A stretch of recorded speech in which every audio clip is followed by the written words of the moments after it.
Warriors, Into the Wild, Chapter 10. By the following morning, a thin drizzle soaked the treetops and dripped down into the camp. Firepaw woke up feeling damp. It had been an uncomfortable night. He stood up and shook himself vigorously, fluffing out his fur. Then he left the apprentice's den and trotted across the clearing to Yellowfang's nest. Yellowfang was just stirring. She lifted her head and squinted at Firepaw as he approached. My bones ache this morning. Has it been raining all night? Since just after moon high, Firepaw replied. He reached out and prodded her mossy nest cautiously. Your bedding is soaking wet. Why don't you move nearer to the nursery? It's more sheltered there. What? And be kept awake all night by those mewling kits? I'd rather get wet. Yellowfang growled. Firepaw watched her circle stiffly on her mossy bed. Then at least let me fetch you some dry bedding, he offered, keen to drop the subject of kits if it upset the old she-cat so much. Thank you, Firepaw, replied Yellowfang quietly, settling down again. Firepaw felt stunned. He wondered if Yellowfang was feeling all right. It was the first time she had thanked him for anything, and the first time she had not called him kitty pet. Well, don't just stand there like a startled squirrel. Go and get some fresh moss, she snapped. Firepaw's whiskers twitched with amusement. This was more like the Yellowfang he was used to. He nodded and sprinted off. He almost crashed into Speckletail in the middle of the clearing. This was the queen who had watched Yellowfang's angry outburst at the tabby kit the day before. Sorry, Speckletail, Firepaw mewed. Are you on your way to see Yellowfang? What would I want with that unnatural creature? Replied Speckletail crossly. Actually, it's you I was looking for. Bluestar wants to see you. Firepaw hurried toward the high rock and Bluestar's den. Bluestar was sitting outside, her head bobbing rhythmically as she licked the gray fur below her throat. She paused when she noticed Firepaw. How is Yellowfang today? She meowed. Her bedding is wet, so I was going to fetch her some more, Firepaw replied. I'll ask one of the queens to see to that. Bluestar gave her chest another lick, and then eyed Firepaw carefully. Is she fit enough to hunt for herself yet? She asked. I don't think so, Firepaw meowed, but she can walk well enough now. I see, meowed Bluestar. She looked thoughtful for a moment. It is time for you to return to your training, Firepaw, but you'll need to work hard to make up for the time you have lost. Great! Thank you, Bluestar, Firepaw stammered. You will go out with Tigerclaw, Graypaw, and Ravenpaw this morning, Bluestar continued. I've asked Tigerclaw to assess the warrior skills of all our apprentices. Don't worry about Yellowfang. I'll make sure someone sees to her while you are gone. Firepaw nodded. Now, join your companions, Bluestar ordered. I expect they're waiting for you. Thank you, Bluestar, Firepaw mewed. He turned with a flick of his tail and darted towards his den. Bluestar was right. Graypaw and Ravenpaw were both waiting for him by their favorite tree stump. Graypaw looked stiff and uncomfortable, his long fur clumped by the dampness of the air. Ravenpaw was pacing around the tree stump, lost in thought, the white tip of his tail twitching. So you're joining us today? Graypaw called as Firepaw approached. Some day, huh? He shook himself roughly to get rid of the clinging wetness. Yes, Bluestar told me that Tigerclaw is going to assess us today. Are Sandpaw and Dustpaw coming too?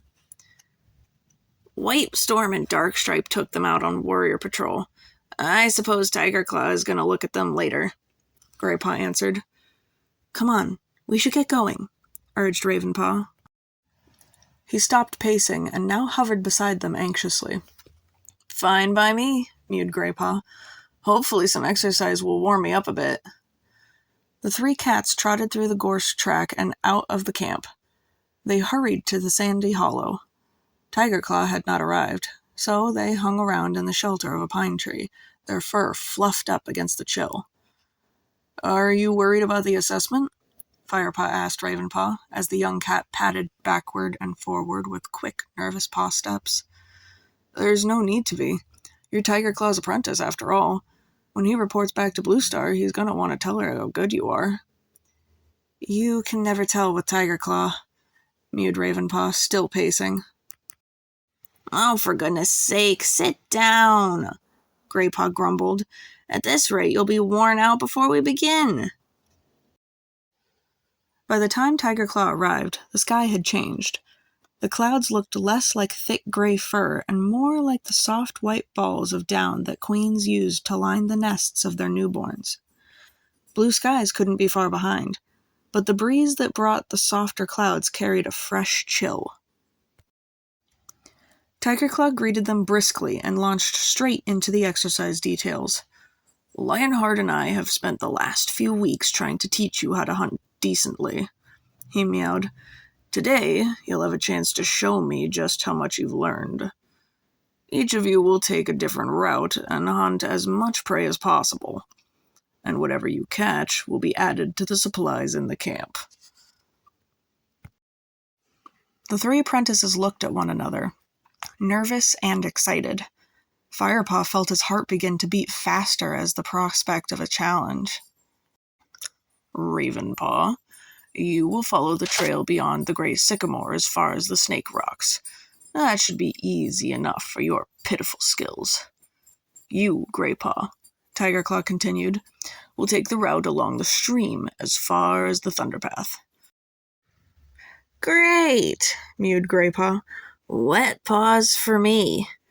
Tiger Claw's stare silenced him. And finally you, Firepaw. What a shame your great mentor couldn't be here today to witness your performance for herself. You shall take the route through the tall pines, past the tree-cut place, to the woods beyond. Firepaw nodded, frantically tracing the route in his head. And remember, Tiger Claw finished, fixing them all with his pale-eyed stare, I will be watching all of you. Ravenpaw was the first to sprint away toward the snake rocks. Tiger Claw took a different track into the woods, leaving Graypaw and Firepaw alone in the hollow, trying to guess who Tiger Claw would follow first. I don't know why he thinks Snake Rocks is an easy route, mewed Graypaw. The place is crawling with adders. Birds and mice stay away from there because there are so many snakes. Ravenpaw will have to spend his whole time trying not to get bitten, Firepaw agreed. Oh, he'll be okay, mewed Graypaw. Not even an adder would be fast enough to catch Ravenpaw at the moment. He's so jumpy. I'd better get going. See you back here later on. Good luck. Graypaw raced off toward the stream. Firepaw paused to sniff the air, then bounded up the side of the hollow and began to head for the tall pines. It felt strange to be going in this direction, toward the two-leg place he had been raised in. Cautiously, Firepaw crossed the narrow path into the pine forest. He looked through the straight rows of trees, across the flat forest floor, alert for the sight and scent of prey. A movement caught his eye. It was a mouse, scrabbling through the pine needles. Remembering his first lesson, Firepaw dropped into the stalking position, keeping his weight in his haunches, his paws light on the ground. The technique worked perfectly. The mouse didn't detect Firepaw until his final leap. He caught it with one paw and killed it swiftly, then buried it, so that he could pick it up on his journey home. Firepaw traveled a little farther into the tall pines. The ground here was deeply rutted by the tracks of the huge two-legged monster that tore down the trees. Firepaw took a deep breath, his mouth open. The monster's acid breath had not touched the air here for a while. Firepaw followed the deep tracks, jumping across the ruts. They were half filled with rain, which made him feel thirsty. He was tempted to stop and take a few mouthfuls, but he hesitated. One lap of that muddy trench water, and he'd taste the monster's foul-smelling tracks for days. He decided to wait. Perhaps there would be a rainwater puddle beyond the tall pines. He hurried onward through the trees and crossed the two-leg path on the far boundary. He was back amid the thick undergrowth of oak woods. He moved onward until he found a puddle and lapped up a few mouthfuls of fresh water. Firepaw's fur began to prickle with some extra awareness. He recognized sounds and scents familiar from his old watching place on the fence post, and knew instantly where he was. These were the woods that bordered the two-leg place. He must be very close to his old home now. Ahead, Firepaw could smell two legs and hear their voices, loud and raucous like crows. It was a group of young two legs, playing in the woods. Firepaw crouched and peered ahead through the ferns. The sounds were distant enough to be safe. He changed direction, skirting the noises, making sure he was not seen. Firepaw stayed alert and watchful, but not just for two legs. Tiger Claw might be somewhere nearby. He thought he heard a twig snap in the bushes behind him. He sniffed the air but smelled nothing new. Was he being watched now? He wondered. Out of the corner of his eye, Firepaw sensed movement. At first he thought it was Tiger Claw's dark brown fur, but then he saw a flash of white. He stopped, crouched, and inhaled deeply. The smell was unfamiliar. It was a cat, but not a ThunderClan cat. Firepaw felt his fur bristle with the instincts of a clan warrior. He would have to chase the intruder out of ThunderClan territory. Firepaw watched the creature moving through the undergrowth. He could see its outline clearly as it skittered between the ferns. Firepaw waited for it to wander nearer. He crouched lower, his tail waving back and forth in slow rhythm. As the black and white cat neared, Firepaw rocked his haunches from side to side as he prepared to spring. One more heartbeat, then he leaped. The black and white cat jumped into the air, terrified, and raced away through the trees. Firepaw gave chase. It's a kizzy race through the undergrowth, smelling its fierce scent. In my territory. He was closing in rapidly on the fleeing animal. It had slowed its headlong rush, preparing to scramble up the wide, mossy trunk of a fallen tree. With the blood roaring in his ears, Firepaw leaped onto its back at a single bound. Firepaw could feel the cat struggling beneath him as he gripped on with all his claws. It let out a desperate and terrified yowl. Firepaw released his grip and backed away. The black and white cat cringed at the foot of the fallen tree, trembling, and looked up at him. Firepaw lifted his nose, feeling a ripple of disgust at the intruder's easy surrender. This soft, plump house cat, with its round eyes and narrow face, looked very different from the lean, broad-headed cats Firepaw lived with now. And yet, something about this cat seemed familiar. Firepaw stared harder. He sniffed, drawing in the other cat's scent. I don't recognize the smell, he thought, searching his memory. Then it came to him. Smudge? He meowed out loud. How do you know my name? It's me, Firepaw meowed. The house cat looked confused. We were kittens together. I lived in the garden next to you, Firepaw insisted. Rusty? Mewed Smudge in disbelief. Is that you? Did you find the wildcats again? Or are you living with new house folk? You must be if you're still alive. I'm called Firepaw now, Firepaw meowed. He relaxed his shoulders and let his fur fall flat into a sleek orange pelt. Smudge relaxed too. His ears pricked up. Firepaw? He echoed, amused. Well, Firepaw, it looks like your new housefolk don't feed you enough. You certainly weren't this scrawny last time we met. I don't need two legs to feed me, Firepaw replied. I've got a whole forest of food to eat. Two legs? Housefolk. That's what the clans called them. Smudge looked bewildered for a second.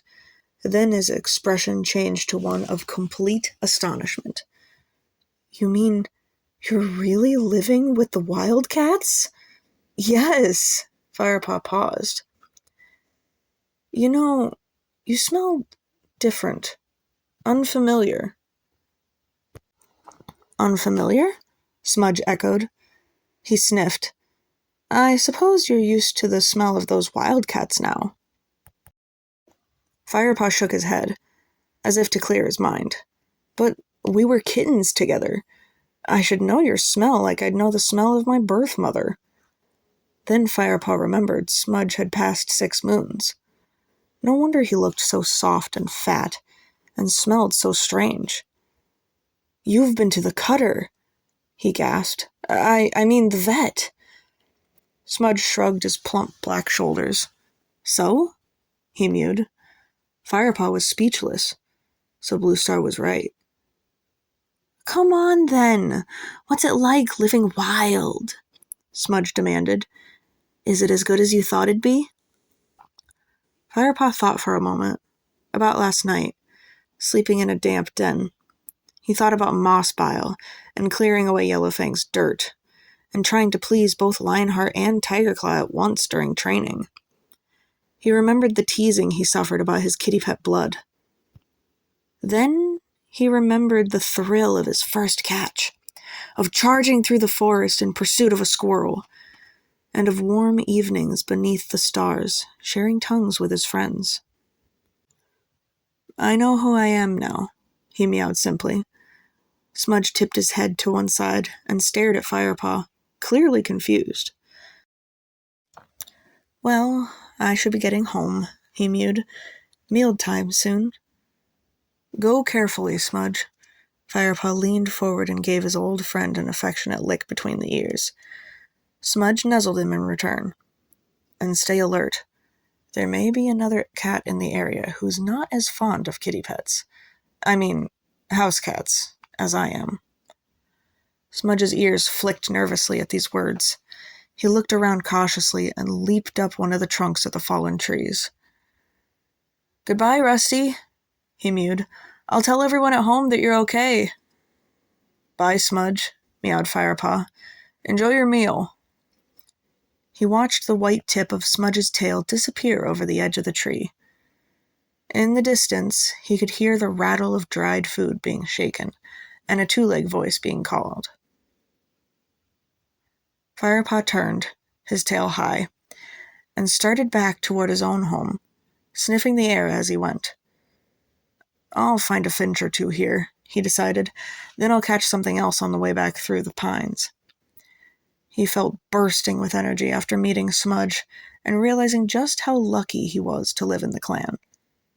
He looked up at the branches above him and began to stalk silently across the forest floor, every sense alert. Now he just needed to impress Bluestar and Tigerclaw, and the day would be perfect. Thank you for listening to Chapter 10 of Warriors Into the Wild. If you liked this episode, please leave a like and subscribe. I will be reading the entirety of the Warriors books. Of course, if the Erins ever wish me to stop, I shall. Thank you very much for listening, and may StarClan light your path.